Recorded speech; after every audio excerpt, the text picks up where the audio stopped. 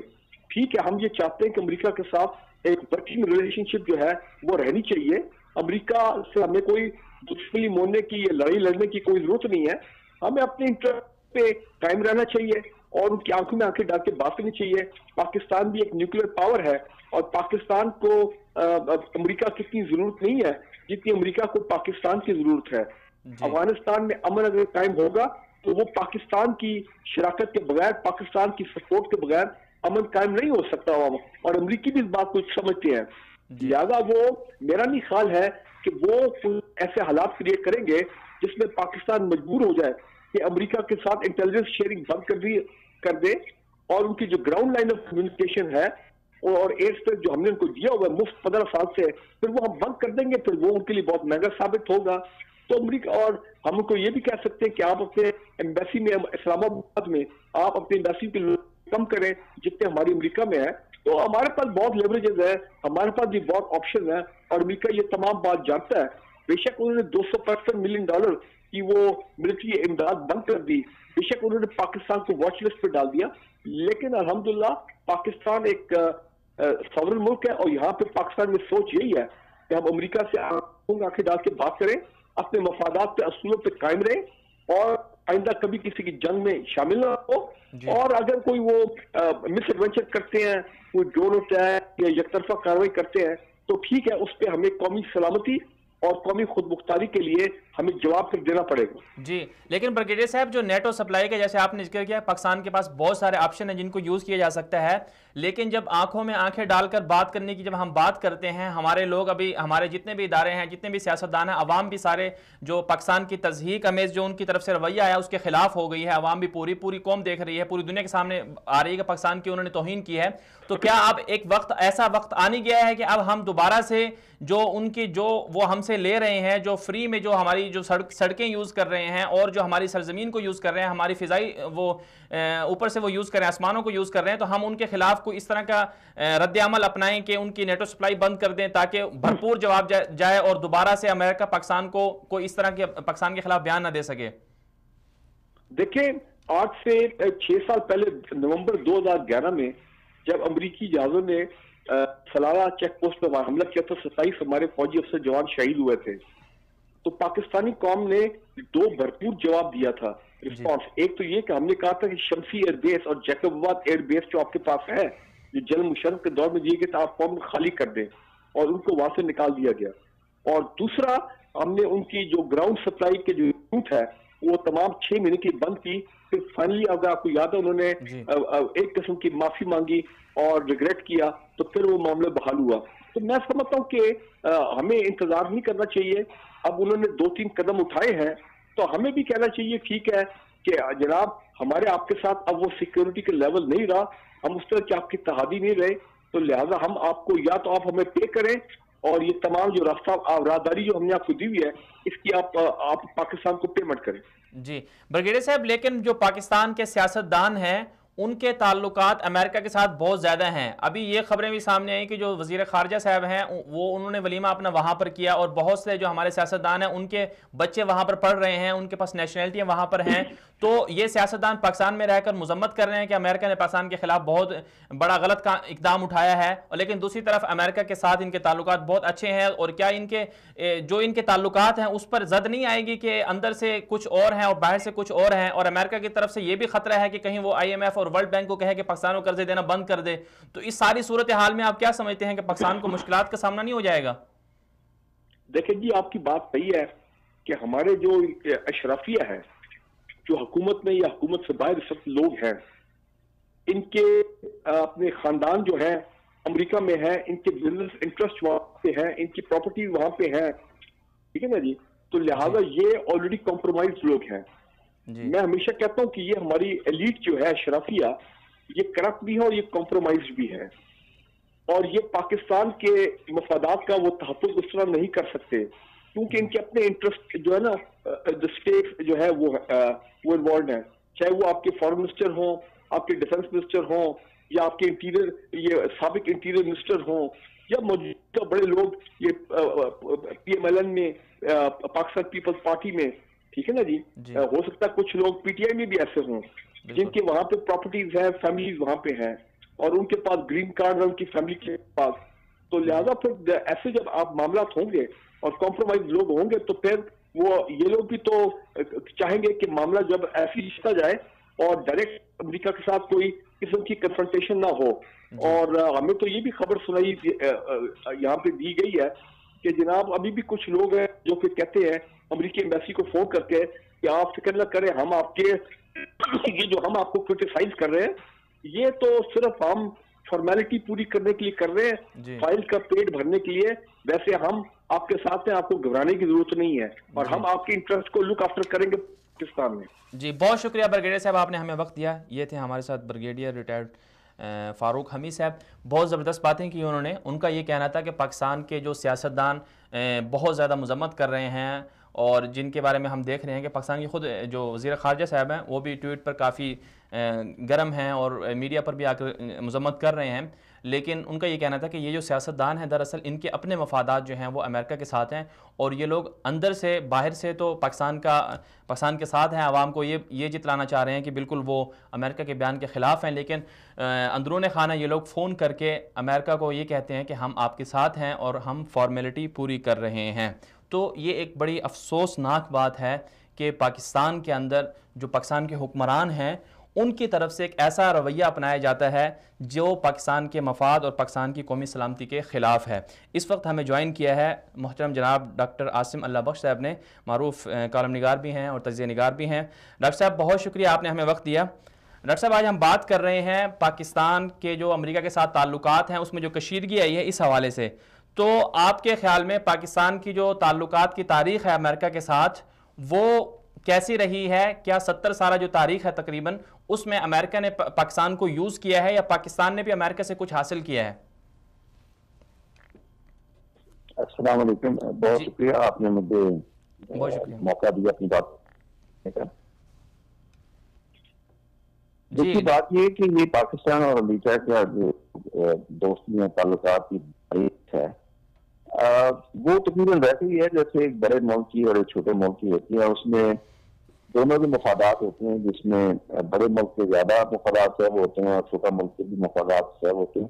یہ عام طور پہ یونیلیٹرل نہیں ہوتی جی, لیکن اس میں یہ بات ہمیں یاد رکھنا چاہیے کہ یہ اسٹریٹجک ریلیشن شپ کبھی نہیں رہی. یہ ہمیشہ بہت سے مواقع پر ان مواقع کے لیے رہتی ہے, یا ایک آپ سمجھے کہ ٹیکٹیکل ریلیشن شپ رہی ہے جس میں وقتی طور پر کچھ فائدہ دونوں نے حاصل کیا ہے. تو اس کو ایک اسٹریٹجک ریلیشن شپ کے تناظر میں دیکھنا جو ہے درست فیصلہ نہیں ہوگا. یہ ایک جب رہی ہے جیسے 50 کی دہائی میں اس کی اور ڈائمینشن تھی, 60 میں اور پھر 70 میں خاص طور سے جب افغان وار پہلی ہوئی تو پھر بالکل اس کی ڈائمینشن بدل گئی. تو یہ اس کو ہر دور کے حساب سے اس کو دیکھنا پڑے گا. ڈاکٹر صاحب لیکن یہ بتائیے گا جو حالیہ تناؤ آیا ہے, حالیہ کشیدگی ہے, اس پر پاکستان کی طرف سے جو رد عمل دیا جا رہا ہے, آپ کیا سمجھتے ہیں کہ ایسا یہ جو رد عمل دیا گیا ہے, بار بار اجلاس ہو رہے ہیں اور مذمتیں ہو رہی ہیں, کیا یہ ٹھیک ہے؟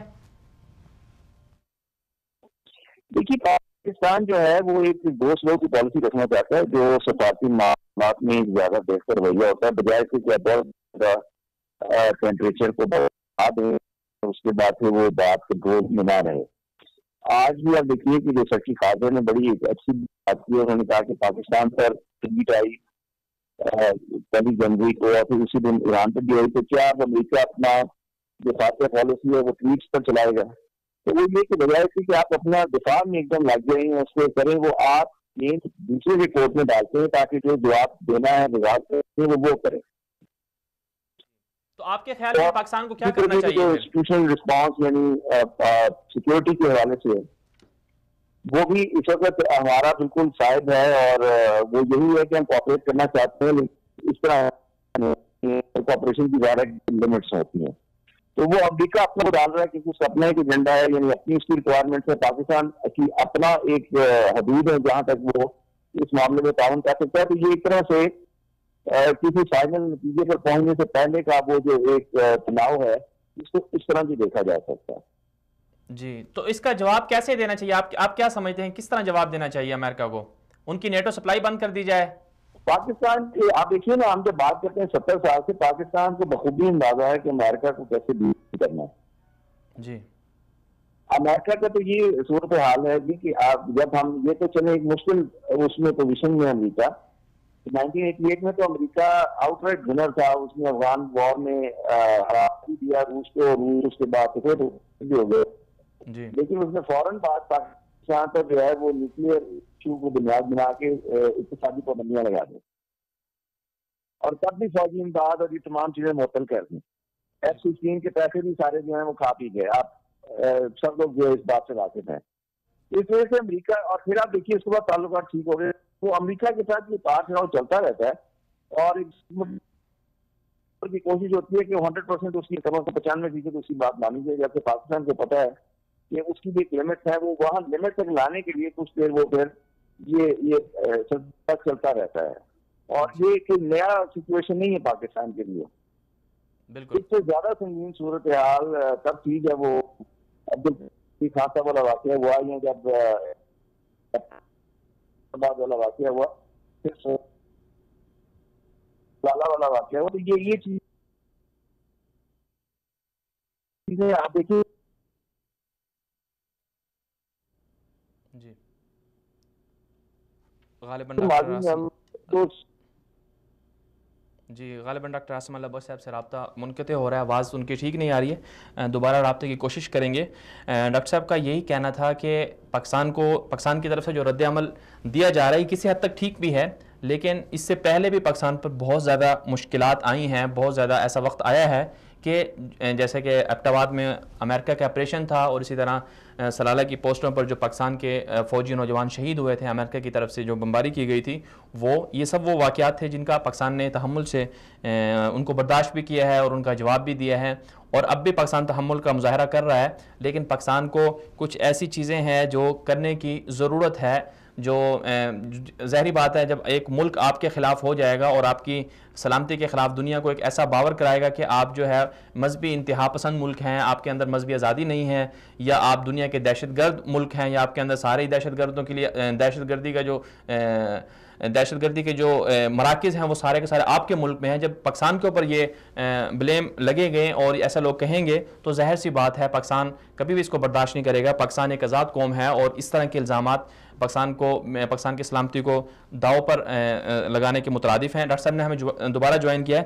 ڈاکٹر صاحب، آپ بات کر رہے تھے کہ پاکستان کے اوپر بہت زیادہ مشکلات اس سے پہلے بھی آئی ہیں اور اب بھی آ رہی ہیں، پاکستان نے ان کا مقابلہ کیا ہے، لیکن آپ یہ بتائیے گا کہ جو ہمارے حکمران ہیں، جو سیاسی لوگ ہیں، سیاستدانوں کی طرف سے جو مذمت کی جا رہی ہے، تو آپ کیا سمجھتے ہیں کہ ان سیاستدانوں کے خود کے ذاتی جو جائیدادیں ہیں وہ امریکہ میں ہیں، اور وہاں پر ان کے بچے پڑھ رہے ہیں، ان کے پاس نیشنلٹیاں بھی ہیں، تو آپ کے خیال میں کہیں یہ دوغلا پن تو نہیں ہے کہ عوام کو یہ باور کراتے ہیں کہ ہم امریکہ کے خلاف ہیں، پاکستان کے ساتھ ہیں، لیکن اندرون خانہ وہ سب کچھ ان کے جو سارا کچھ ان کے مفادات ہیں وہ امریکہ کے ساتھ ہوتے ہیں؟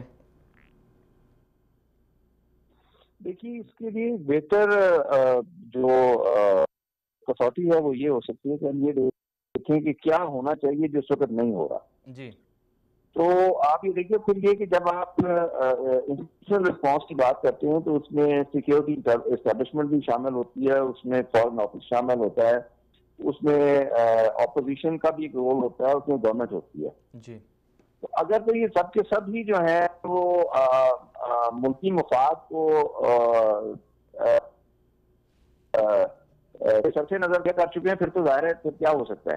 جی. لیکن ایسا ہوتا نہیں عام طور پہ، اور ماضی اس کا ایک جو تسلسل ہے وہ ہمیں بتاتا ہے کہ بہرحال یہ تو نہیں کہ ہم کہہ سکتے آپ کی بات میں یہاں تک تو ہے کہ آئیڈیل تو نہیں ہوتا، لیکن بہرحال ہم بہت سے ممالک سے بہتر ڈیل کرتے آئے ہیں ابھی تک ان تمام معاملات کو. اب دیکھیے ایٹم بم بھی پاکستان نے اسی اس میں بنایا، حالانکہ کتنا پریشر تھا، خود بھٹو صاحب تھے، پھر جنرل ضیاء صاحب تھے، پھر مرتضیٰ بینظیر بھٹو کو کئی لوگ کہتے ہیں لایا اس لیے گیا تھا کہ اس کو رول بیک کیا جائے، پھر نواز صاحب کے دور میں اس کا وہ دھماکہ بھی ہوا. یہ سب کچھ بغیر انسٹیٹیوشنل فریم ورک کے ممکن نہیں ہوتا. جی. تو ہم نے اپنے جو اہداف ہیں وہ بھی حاصل کیے ہیں، اور ظاہر ہے کہ ایک سپر پاور کے ساتھ ہم نے کوآپریٹ کر کے اس کے اہداف حاصل کرنے میں اس کی مدد بھی کی ہے. تو یہ تو ایک انٹرنیشنل لینگویج میں کوئی تو کہتے ہیں کہ اگلے کا بدلا وہ تعلق جو ہے وہ بہرحال چلتا رہا ہے. جی ڈاکٹر صاحب، دوسری طرف اگر ہم دیکھیں ایران کے اندر مظاہرے ہو رہے ہیں پچھلے ایک ہفتے سے اور کشیدہ صورتحال ہے، تو آپ کیا سمجھتے ہیں؟ امریکہ پاکستان کو ایک طرف سے دھمکیاں دے رہا ہے اور دوسری طرف ایران کے اندر کشیدگی بھی ہے، اور یہ بھی کہا جا رہا ہے کہ CIA اس کے پیچھے ہے، امریکہ اس کے پیچھے ہے، ٹرمپ نے کہا کہ ہم عوام کے ساتھ ہیں. تو آپ کیا سمجھتے ہیں کہیں ایسا تو نہیں ہے یہاں پر اب خطے میں ایک نئی گیم اور نیا کوئی منصوبہ ہے وہ لایا جا رہا ہے؟ اور آپ ایران کے اندر جو مظاہرے ہو رہے ہیں، جو کشیدگی ہے، اس حوالے سے آپ کیا کہیں گے؟ آپ اس کو کس تناظر میں دیکھتے ہیں؟ دیکھیے جی، میں وہ تو سمجھتا ہوں کہ ایک وسیع پر جو ہے اس وقت تبدیلیاں نظر آ رہی ہیں ہمیں ملکوں میں جیو اسٹریٹجک، اور اس کا ایک بہت بڑا تعلق اس چیز سے ہے کہ چین جو ہے وہ ایکٹیو ہو رہا ہے مڈل ایسٹ میں اور افریقہ میں. جی. اس کے علاوہ روس جو ہے وہ چین کے ساتھ کھڑا ہے، حالانکہ ماضی میں جب یہ دونوں پیورلی کمیونسٹ کنٹریز تھیں تو ایک دوسرے سے ان کے اختلافات تھے، جبکہ اس وقت آپ دیکھیے شنگھائی کوآپریشن کونسل کا فورم ہو یا دیگر فورمز ہوں، وہاں پہ یہ دونوں ایک دوسرے کو سپورٹ کرتے ہیں. افغانستان میں بھی دونوں کا آپس میں ایک جو ہے ارینجمنٹ ہے، تال میل ایک پایا جا رہا ہے.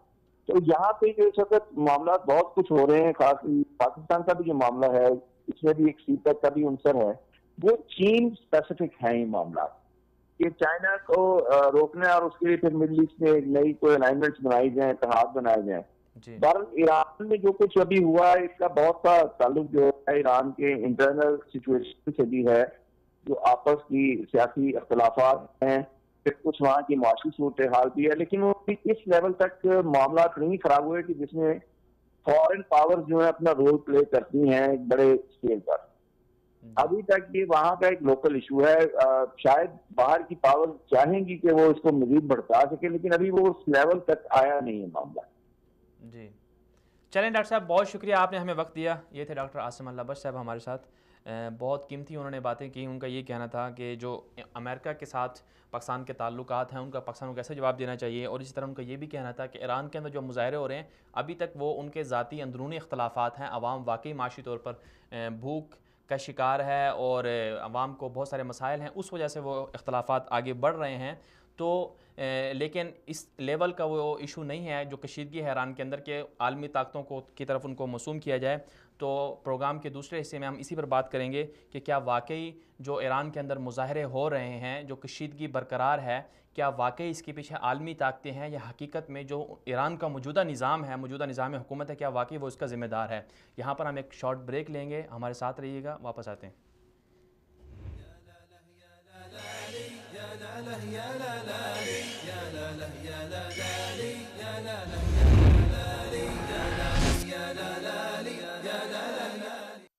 ناظرین، آپ دیکھ رہے ہیں پروگرام بات چیت وصال اردو پر. آج ہم بات کر رہے ہیں دوسرے حصے میں، پروگرام کے دوسرے حصے میں، ایران کے اندر جو حالیہ کشیدگی چل رہی ہے، جو مظاہرے ہو رہے ہیں، ان مظاہروں کے پیچھے کون لوگ ہیں، وجوہات کیا ہیں، اسباب کیا ہیں.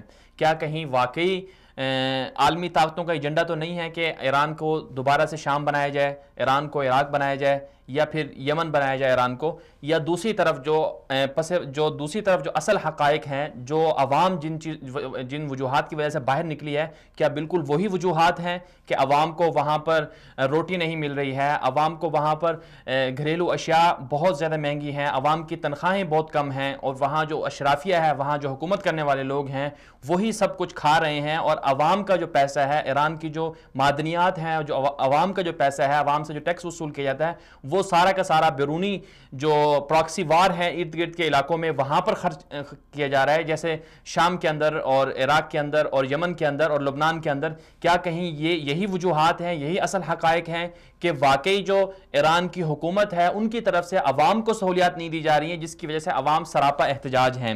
انہی سوالات پر ابھی ہمارے ساتھ ہمیں جوائن کیا ہے ان سوالات پر بات کرنے کے لیے محترم جناب سیف اللہ خالد صاحب نے، جو ماہر تجزیہ نگار بھی ہیں اور میڈل ایسٹ پر ان کی کافی گہری نظر ہے۔ سیف اللہ صاحب بہت شکریہ، آپ نے ہمیں وقت دیا۔ سیف اللہ صاحب آج ہم بات کر رہے ہیں ایران کے اندر جو کشیدگی چل رہی ہے، آپ کیا دیکھتے ہیں کہ اس کے پیچھے اسباب کیا ہیں؟ کیا کہیں کوئی عالمی طاقتوں کا جو ایجنڈا ہے، جو کہا جا رہا ہے کہ واقعی اس میں امریکہ اور دیگر طاقتیں ہیں، یا حقائق کچھ اور ہیں جسے ایران کی جو حکومت ہے وہ چھپا رہی ہے؟ عوام کو واقعی وہاں پر روزگار نہیں مل رہا ہے، عوام واقعی غربت کا شکار ہے؟ بسم اللہ الرحمن الرحیم۔ مدنی صاحب، صورتحال یہ ہے کہ ایران میں کافی عرصے سے مسائل سامنے آ رہے تھے۔ دو طرح کے مسائل ہیں، ایک تو وہاں ولایت فقیہ کی طرف سے جو پابندیاں ہیں لوگوں کے اوپر، اور گھٹن اور جبر کا ماحول ہے، اس کی وجہ سے لوگ ریئیکٹ کر رہے ہیں، اور لوگوں کے اندر ایک غصہ تھا۔ ایک تحریک وہاں چل رہی تھی جس کو ضد انقلاب کا نام دیا جا رہا تھا۔ دوسری ایک سیاسی لہر تھی جو ماڈرن لوگوں کی طرف سے تھی، جس کی نمایاں مثال یہ تھے ان کے پرانے صدر جو احمدی نژاد تھے، وہ اس کو لیڈ کر رہے تھے۔ اور وہاں کی ولایت فقیہ کے جو جبر ہے اس کا آپ اندازہ اس سے لگا لیں کہ ابھی جو چند ماہ پہلے الیکشن ہوا ہے، حسن روحانی صاحب وہاں الیکشن جیتے ہیں، اس الیکشن میں احمدی نژاد کو کمپین میں آنے کی اجازت نہیں دی گئی تاکہ لبرل جو ترقی پسند ہے وہ اکٹھے نہ ہو جائیں۔ اس کے باوجود حسن روحانی جیت گئے، لیکن یہ تحریک موجود تھی وہاں پہ۔ دوسری تحریک وہ ایک خاتون کی جمع کرنا تھی، اور وہاں اس وقت سچویشن یہ ہے کہ نوجوان نسل میں بے روزگاری کا جو تناسب ہے وہ 40% سالانہ کے حساب سے آگے بڑھ رہا ہے۔ لوگ بے روزگار ہو رہے ہیں، نوکریاں چھینی جا رہی ہیں ان سے، اور ان کے جو وعدے کیے گئے تھے کہ امریکہ کے ساتھ معاہدہ کرنے سے یہ فائدہ ہوگا، یہ فائدہ ہوگا، ان میں سے کوئی بھی وعدہ پورا نہیں ہوا۔ اور صدر اور ولایت فقیہ کے درمیان جو اختلافات ہیں ان کی وجہ سے بھی لوگ پس رہے ہیں۔ اگر صدر کوئی اصلاح لانا چاہتے ہیں، کوئی فائدہ پہنچانا چاہتے ہیں، تو ولایت فقیہ اس کے رستے میں رکاوٹ بنتی ہے، اور ولایت فقیہ نے تو کسی کے لیے کرنا ہی کیا۔ یہ اس معاشرے کے اندرونی تضادات ہیں اور تھے جن کو ایکسپلائٹ کیا امریکیوں نے۔ امریکی بہرحال اس میں انوالو ہے، اور جو تازہ ترین انفارمیشن ہے اس کے مطابق یہ ہے کہ ٹرمپ نے اپنے الیکشن جیتنے کے بعد جب چارج لیا تو اس کے جو پہلے احکامات تھے ان میں سے یہی ایک تھا کہ انہوں نے CIA کو ایران کے اندر سیاسی اپرائزنگ کے لیے پش کیا۔ اور یقینی سی بات ہے کہ ایرانیوں نے کام کیا اور نیٹ ورکنگ کی، اور یہ جو تضادات تھے ان کو استعمال کیا۔ لیکن ایک بات تو طے ہے کہ پورے عالم اسلام میں، وہ ایران ہو، وہ کوئی بھی دوسرا ملک ہو، امریکہ سے نفرت موجود ہے۔ اپنے مسائل کے لیے لوگ کھڑے ہونے کو تیار ہیں، اپنے مسائل کے لیے جان دینے کو بھی تیار ہے، لیکن امریکہ کے لیے کوئی کھڑے ہونے کو تیار نہیں ہے۔ اس تحریک کی جو ابھی دب گئی ہے اس کی سب سے بڑی وجہ یہ بنی کہ ٹرمپ اور ان کے جو امریکی ترجمان ہیں وہ بڑی شدت کے ساتھ اور بہت پہلے ہی اس تحریک کی حمایت میں بولنا شروع ہو گئے. جی ان کے بولنے کی وجہ سے جو مذہبی طبقہ ان کے ساتھ جڑا ہوا تھا وہ تو یک کٹ کے سائڈ پہ ہو گیا. اور پھر وہ جو ان کی فورس ہے پاسداران انقلاب، وہ تو ایک فورس سے زیادہ ایک مذہبی حوالے سے کام کرتی ہے اور لوگوں کے گھروں تک، اور اس کا انٹیلیجنس سسٹم بڑا اسٹرانگ ہے. انہوں نے پھر جو ان لوگوں کے آرگنائز کرنے والے لوگ تھے مختلف جگہوں پہ، ان کو غور سے اٹھایا اور یہ تحریک وقتی طور پہ دب گئی ہے. جی لیکن جیسے کہ جی سیف اللہ خالد صاحب آپ نے ذکر کیا کہ اس میں امریکہ کی طرف سے بھی جو کچھ خبریں سامنے آ رہی تھی وہ بھی اس میں انوالو ہے، لیکن آپ نے بھی دیکھا کہ گزشتہ جو 9/11 کے بعد کی صورتحال ہے، عراق جب تباہ ہوا تو اس کے پیچھے کس نے ساتھ دیا؟ بعد میں عراق سے امریکہ کچھ کسی حد تک نکل بھی گیا، لیکن وہاں پر ایران نے قبضہ کر لیا، پراکسی وار وہاں شروع کر دی. شام کی خانہ جنگی شروع ہوئی تو وہاں پر بھی ایران مداخلت میں آ گیا. 2006 میں جب لبنان کے اندر شروع ہوئی وہاں بھی ایران چلا گیا، اور یمن کے اندر جب جنگ شروع ہوئی تو وہاں بھی ایران چلا گیا. اور ایران کے جو ولایت فقیہ ہے اس کا بھی ایک اہم ہدف اور مقصد یہی ہے کہ وہ پوری دنیا کے اندر ولایت فقیہ کے نظام کو نافذ کریں، بالخصوص جو مڈل ایسٹ ہے یہاں پر. تو آپ کیا سمجھتے ہیں کہ اور ابھی ان کے ولایت فقیہ کے نظام میں جہاں تک خبریں ہیں، جو ان کی دستاویزات ہیں، اس میں یہ بھی شامل ہے کہ پاکستان تک بھی ان کی پاکستان کے اندر بھی وہ آ جائیں، پاکستان پر کے اندر بھی ان کا اثر و رسوخ ہو جائے، اور ساتھ ساتھ ترکی کو بھی کمزور کرنا ان کے نظام میں شامل ہے. تو آپ کیا سمجھتے ہیں کہ ابھی تو بہت کچھ باقی ہے؟ اور جو آپ نے وہ بلڈ بارڈرز کی جو رپورٹس ہیں اس میں بھی بہت سارے نقشے جو تھے وہ ایسے تھے کہ پہلے سعودی عرب کو الگ کرنا ہے، پھر پاکستان کو، پھر ترکی کو تقسیم کرنا ہے، وغیرہ وغیرہ. تو کیا اتنی جلدی پہلے ہی نمبر لگا دیا ایران کا؟ حالانکہ ابھی تو جو عالمی طاقتیں ہیں. ایسا نہیں ہے. جی میں نے وہ بات کی جو حقائق اس وقت ہمارے سامنے موجود ہیں. جی لیکن ان کے مقاصد کیا ہے؟ دیکھیں سی آئی اے اگر کسی جگہ انوالو ہو رہی ہے جی تو اس کو یہ بھی پتا ہوگا کہ انہوں نے اپنا نام کب شو کرنا ہے. انہیں یقیناً علم ہے کہ ان کا نام آئے گا تو تحریک آئے گی. یقیناً وہ اس وقت ایرانی گورنمنٹ کو کسی وجہ سے ایک اپرائزنگ کر کے کوئی میسج دینا چاہتے تھے جو انہوں نے دے دیا، اور پھر انہوں نے اپنی وابستگی شو کر کے اس کو ڈسٹرائے بھی کیا. جہاں تک ایران کے رول کا تعلق ہے تو گزشتہ دنوں حکمت یار صاحب جو ہے افغانستان کے سابق وزیر اعظم اور جہادی لیڈر، ان کا ایک انٹرویو آیا ہے، وہ بڑا مزے کا ہے. بالکل بالکل. اس میں انہوں نے یہ کہا ہے کہ ایران نے طالبان کے خلاف امریکہ کی حمایت کرتے ہوئے اپنی فورسز بھی دی تھی. جی اور ریان کروکر جو ہیں امریکہ کے سفیر رہے ہیں پاکستان میں، کابل میں، لبنان میں، اور امریکی وزارت خارجہ کے بڑے اہم عہدوں پہ رہے ہیں. وہ کئی ایک مواقع میں لکھ چکے ہیں کہ وہ خود ریان سی کروکر ایرانی انٹیلیجنس کے ساتھ معاملات میں رہے ہیں، اور ایران جو ہے انٹیلیجنس لیول پہ طالبان کے خلاف، عراق کے خلاف اور دیگر تمام ملکوں کے خلاف امریکہ کا فرسٹ لائن اتحادی رہا ہے. جی اور پاکستان میں تو انہوں نے 80s میں 1984-85 میں باقاعدہ انقلاب ایکسپورٹ کرنے کی کوشش کی تھی. بلوچستان میں یہ جو کوئٹہ کا قتل عام ہوا تھا، آپ دیکھیں اس میں کتنے لوگ مرے تھے. آج بھی لوگوں کو اس کی یادیں، اس کی بدترین یادیں لوگوں کے ذہنوں میں ہیں. جی تو یہ ان کا جو پاسداران انقلاب ہے، اس کا بنیادی ایجنڈا یہ ہے ایکسپورٹ کرنا اپنی ولایت فقیہ کو.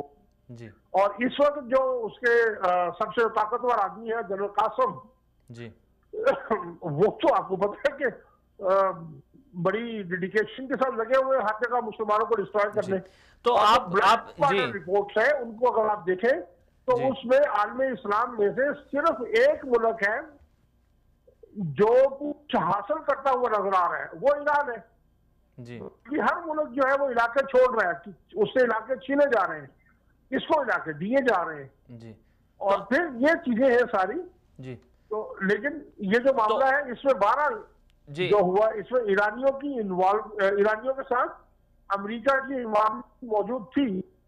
ابھی شیریں آبادی جو بول رہی ہے امریکہ سے. جی یعنی آپ یہ کہنا چاہ رہے ہیں، جی سیف اللہ صاحب آپ یہ کہنا چاہ رہے ہیں کہ ابھی ایران کا نمبر نہیں لگا، ابھی ایران کو مزید یوز کر کے دیگر اسلامی ملکوں کو مزید خراب کرنا ہے.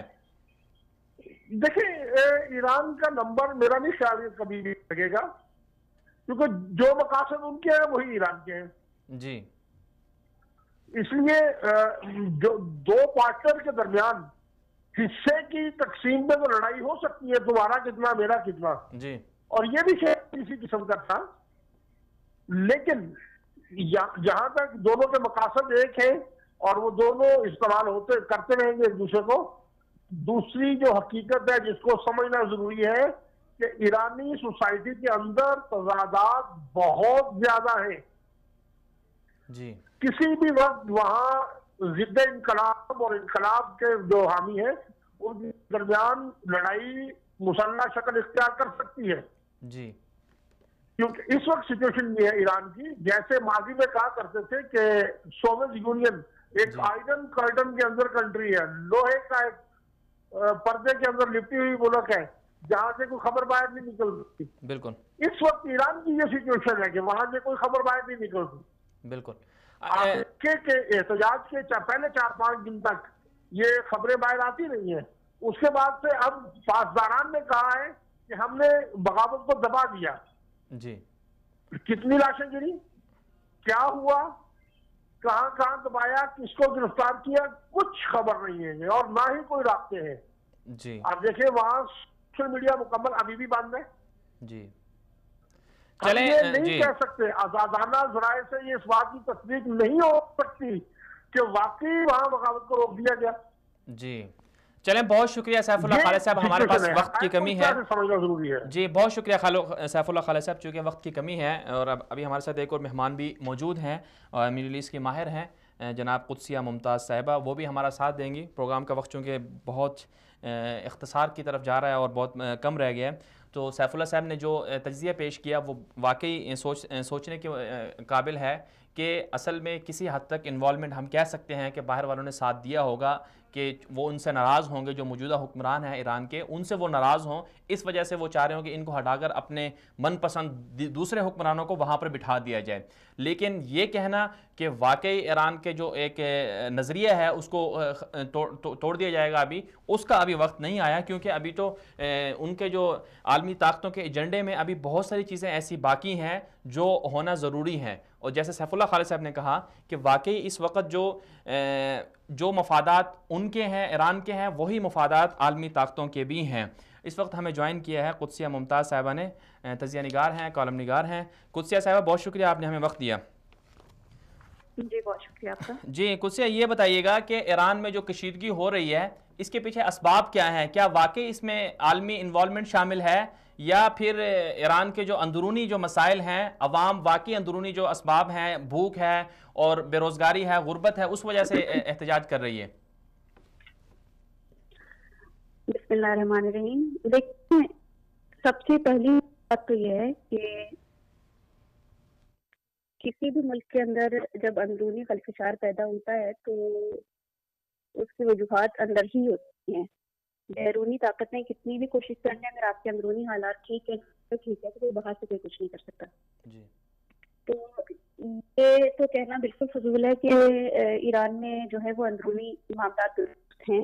تو اگر ایسا ہوتا تو ظاہر ہے کہ آپ اور میں کتنی بھی کوشش کر لیں کسی بھی جگہ آپ کسی گھر میں جھگڑا نہیں کرا سکتے. تو یہ ایک پوری قوم کی بات ہے. مسئلہ یہ ہے کہ ان کی جو اکانومی ہے ایران سے پچھلے کئی برسوں سے بہت ڈاؤن جا رہی ہے. اچھا اس دوران میں ایرانی پابندیوں کا بھی سامنا کیا ہے، جو جوہری ڈیل اس کے بعد ہوئی تھی، اس کے بعد اب تک پابندیاں بھی اٹھ گئی تھی اور ان کی یورپ کے ساتھ دوبارہ جو ہے وہ ساری ٹریڈ وغیرہ شروع ہو گئی تھی اور آئل کی سپلائی انہوں نے بیچنا بھی شروع کر دیا تھا. تقریباً 7 گنا زیادہ اس سے بڑھ گئی تھی ٹریڈ. تو یہ بہتر تو ہوئی تھی، لیکن اس کے بعد انہوں نے 2011 میں جب عرب اسپرنگ شروع ہوئی ہے جو ہدافت شروع کی ہے اور ایرانی ریال جو ہے وہ ادھر ایک طرح سے پھینکنا شروع کیا ہے، تو اب آپ حساب کتاب لگائیں تو اس سال کا جو بجٹ خسارہ ہے ایران کا وہ $10 بلین کے قریب ہے. اور یہ وہی خسارہ ہے جو انہوں نے پاسداران اسلام کو فنڈنگ کی ہے شام کے اندر اور عراق کے اندر اور دوسری جگہوں پہ لبنان میں حزب اللہ کو کی ہے. تو ظاہر ہے کہ جب آپ اتنی بڑی اور اتنی اسٹرانگ نہیں ہوگی اور آپ بہت بڑے بڑے کاموں میں ہاتھ ڈالیں گے تو پھر اپنا تو پھر خراب ہوتا ہے اور پھر حالات اتنے ایسے ہو جاتے ہیں کہ اس وقت یہ حالات ہیں کہ تقریباً